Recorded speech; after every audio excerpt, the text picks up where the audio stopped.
ఇప్పుడు అధికార పార్టీల వాళ్ళు ఒక కొత్త పద్ధతిని మీరు వైఎస్ఆర్ కాంగ్రెస్ పార్టీతో తిరిగినారు, దాంట్లో తిరిగినారని ఒక కొత్త ఆలోచన విధానం చేస్తూ పథకాలు నిలబెట్టే కార్యక్రమం చేస్తున్నారు. నా నియోజకవర్గంలోనే కొన్ని గ్రామాలలో జరగడం జరిగింది.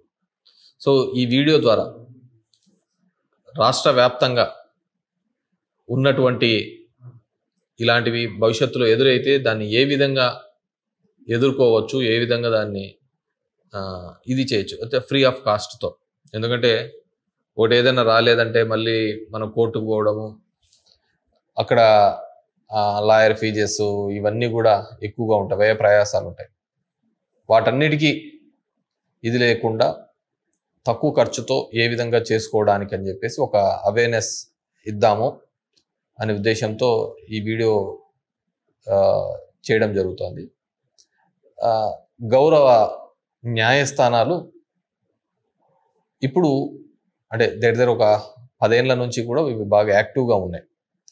మండల్ లీగల్ సర్వీస్ అథారిటీ అనేది ప్రతి నియోజకవర్గంలోనే వాళ్ళ నియోజకవర్గంలో ఉన్న కోర్టు ఉంటే ఆ కోర్టు పరిధిలో ఒక చైర్మన్ని అపాయింట్మెంట్ చేసి ఒక న్యాయస్థానంలో ఉన్న న్యాయమూర్తి గారు ఈ చైర్మన్కి హెడ్గా ఉంటారు.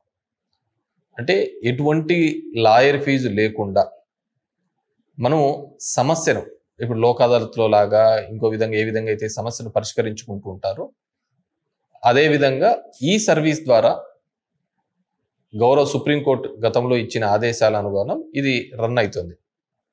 కొంతమందికి అవేర్నెస్ ఉండొచ్చు, అవగాహన ఉండొచ్చు, కొంతమందికి లేకపోయి ఉండొచ్చు. సో దాని మీద అది ప్రతి శనివారము కూడా చైర్మన్ అంటే ఈ mandal legal service authority chairman అనేటువంటి న్యాయమూర్తి ఖచ్చితంగా అక్కడ చైర్లో కూర్చొని మనం ఇచ్చే ప్రతి అర్జీని మనం ఒక రూపాయి కట్టక్కర్లేదు, ఒక లాయర్ కూడా అవసరం లేదు, వాళ్ళే ఒక లాయర్ని పెడతారు అక్కడ అవసరమైతే పెట్టి మనము మన సమస్యని, ఉదాహరణకు ఎవరైనా కానీ పెన్షన్ తీసివేసినారే అనుకోండి, ఆ పెన్షన్ తీసేసింటే ఇదో నాకు అర్హత ఉంది, ప్రభుత్వం ఇదో ఈ విధమైన గైడ్లైన్స్ ఇచ్చింది, జీవో ఇచ్చింది, ఆ జీవో ఇచ్చినప్పటికీ కూడా ప్రభుత్వం ఇచ్చిన దానిలో కూడా నేను అర్హత పొంది ఉన్నాను, గత 5 సంవత్సరాలు 10 సంవత్సరాలుగా నాకు అర్హత కింద నాకు వస్తుంది, అయినా కానీ అధికారులు ఇక్కడ ఉన్న రాజకీయ నాయకుల ఒత్తిళ్ల మేరకు అవన్నీ తీసివేస్తున్నారు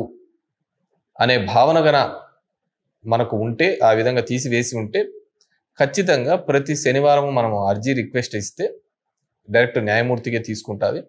ఏ లాయర్ అవసరం లేదు, అర్జీలో మనం మన సమస్య ఏదో రాసుకొని ఇచ్చేస్తే ఆ సమస్య అక్కడ ఇమ్మీడియట్గా ఇస్తేనే ఇమ్మీడియట్గా న్యాయమూర్తి సంబంధించిన అధికారిని ఆ శనివారమే కావచ్చు లేదంటే వచ్చే శనివారానికైనా కానీ పిలిపించి ఎందుకు ఆ విధంగా చేశారు అని వాళ్ళతో ఎక్స్ప్లెనేషన్ రాయించుకొని, ఒకవేళ వాళ్ళ మీద తప్పు జరిగి ఉంటే ఆ తప్పుకు సంబంధించి కూడా వాళ్ళ మీద సరైన విధంగా వాళ్ళని మందలించి ఆ ప్రభుత్వం నుంచి వచ్చే పథకాలు, ఇది ఓన్లీ ప్రభుత్వ పథకం, ఏ సమస్య అయినా సరే ఈ మండల్ లీగల్ సర్వీస్ అథారిటీకి మనం ఇవ్వచ్చు.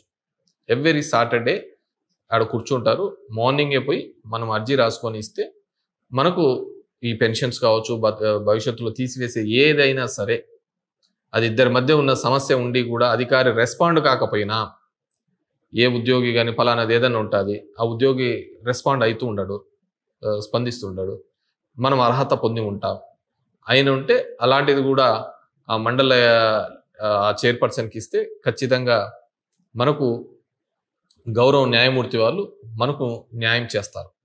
ఇది ఒక విధానం.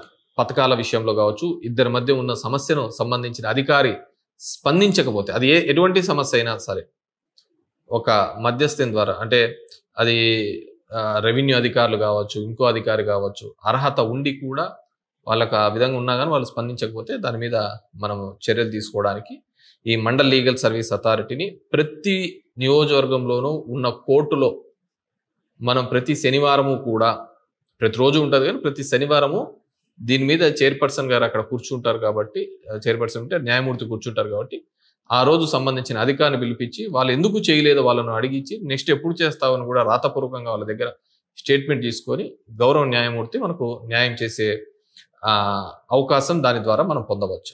పెన్షన్ పండుగ ప్రతి నెల మొదటి తారీఖున మొన్నటి వరకు అన్నారు, మీరు చూశారు, వాలంటీర్లు పెట్టాం కాబట్టి వాలంటీర్లు ఇచ్చారు. ఎన్నికల్లో వాలంటీర్లు వద్దని చెప్పి ఎన్నికల కమిషన్ ఆదేశాలు ఇస్తే ఈ ముసలవాళ్ళని పంచాయతీ ఆఫీసుకి తిప్పి 33 మందిని ఆ రోజు ప్రభుత్వం చంపేసే పరిస్థితికి వచ్చింది. మంచి ఎండలు మే నెలలో ఎండల్లో తిప్పి దిక్కుదెలిని పరిస్థితిలో ఏప్రిల్ మేలో 33 మంది చనిపోయారు.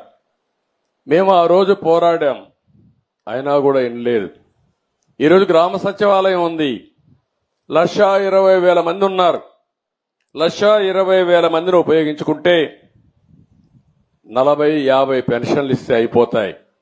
ఈరోజు అందుకనే ఆ పట్టుదలతోనే గ్రామ సచివాలయ సిబ్బందితో ఒకే రోజు రాష్ట్రంలో అందరికీ పెన్షన్ ఇచ్చే కార్యక్రమానికి శ్రీకారం చుట్టాం. ఎందుకు జరగదో చూపించాలని. అంటే ఒక మోసం చేసినప్పుడు ఏదైనా సరే ప్రజాహితం కోసం పనిచేయాలి తప్ప చేసింది రైట్ అని నిరూపించడానికి, లేకుంటే వేరే ప్రత్యామ్నాయం లేదని చెప్పడానికి ఆ రోజు మీ అందరినీ కూడా చేసే పరిస్థితికి వచ్చారు. దగా, మోసం, మాట్లాడితే అబద్ధాలు. నిన్న కూడా మీరు చూస్తూ ఉంటారు, అనునిత్యం 5 ఏళ్లు అబద్ధాలతో బతికారు, ఇప్పుడు కూడా అబద్ధాలతో బతకాలనుకుంటున్నారు. నా దగ్గర అది వీళ్ళ కాదు. వాస్తవాల్ని ప్రజలకు చెప్పి మీలాంటి అబద్ధాల కోరల్ని శాశ్వతంగా రాజకీయాలు లేకుండా భూసమాధి చేసే బాధ్యత తెలుగుదేశం పార్టీ ఎన్డీఏ తీసుకుంటామని చెప్పి నేను మీకు తెలియజేస్తున్నా. ఈ సందర్భంగా ఒక మాట కూడా చెప్పాలి. మొన్న నేను అదే మరి పవన్ కళ్యాణ్ గారు ఇద్దరం కూడా ఎన్నికల ముందే జట్టు కట్టామంటే దానికి కారణం ప్రభుత్వ వ్యతిరేక ఓటు ఒక్కటి కూడా చీలకూడదని ఎప్పుడైతే 2 పార్టీలకు ఒక అవగాహనకు వచ్చామో ఆ రోజే ఎన్నికలైనాయనే అభిప్రాయంతో అందరూ వచ్చారు. ఆ తర్వాత బీజేపీతో కలిశాం.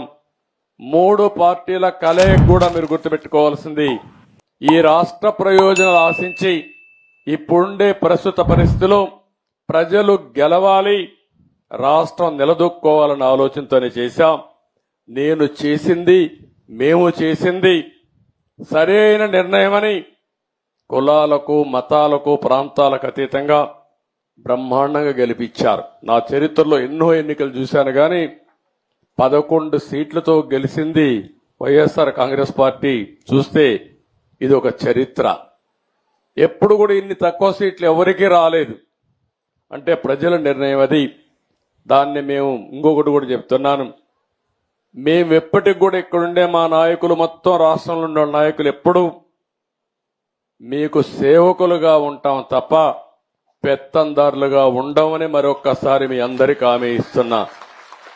ఎక్కడ పోయినా సింపుల్ గా ఉండడం, ఇదే మరిగా రచ్చబండ మీద కూర్చోవడం, మీ సమస్యలు వినడం, పరిష్కారం చేయడం, ఇది మాకిచ్చింది ఒక బాధ్యత, అంతేగాని ఇది ఒక అధికారం కాదు. ఆ విషయం కూడా మీ అందరికీ గుర్తు చేస్తున్నాను. ఇప్పుడు సబ్జెక్టుకు వస్తే, మొట్టమొదటిసారిగా పెన్షన్ ఇచ్చింది, ప్రారంభించింది నందమూరి తారక రామారావు గారు. ఆ రోజు ఆయన ఇచ్చింది 35 రూపాయలు. అప్పట్లో 35 రూపాయలు ఒక కుటుంబానికి పెద్ద వెసులుబాటు. అక్కడి నుంచి మేము తర్వాత నేను వస్తానే 94-95లో 75 రూపాయలు చేశాను. ఆ తర్వాత 2014 వరకు ఆ 75 రూపాయలు 200 రూపాయలు అయింది. నేను వచ్చిన వెంటనే 200 రూపాయల్ని 1000 రూపాయలు చేశాను. మళ్లీ 200 రూపాయల్ని 2000 చేశాను. తద్వారా 2000 రూపాయలు చేయడమే కాకుండా ఇప్పుడు 3000 రూపాయలు ఉండే పింఛన్ని 4000 రూపాయలు చేశాను.